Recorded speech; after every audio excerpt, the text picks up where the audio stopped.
26મી જાન્યુઆરી 1950માં ભારત દેશનું બંધારણ અમલમાં આવ્યું તે પ્રજાસત્તાક દિન અને આદિવાસી ક્રાંતિકારી ટંટિયા મામા ભીલની 184મી જન્મજયંતિની ઉજવણી જય આદિવાસી સેના દ્વારા ભરૂચ જિલ્લાના વાલિયા તાલુકાના ઉમરગામે કરવામાં આવી હતી.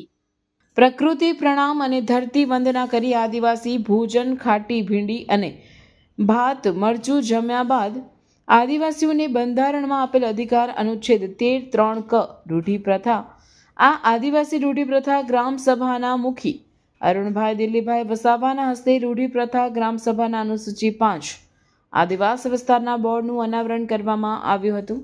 આદિવાસી સંસ્કૃતિ મુજબ આદિવાસી રીતિરિવાજ પ્રમાણે વિધિ કરવામાં આવી. ત્યાં જય આદિવાસી સેનાના પ્રમુખ હાર્દિકભાઈ મહેશભાઈ વસાવા તેમજ મોટી સંખ્યામાં આદિવાસી સૈનિકો અને ગ્રામજનો હાજર હતા.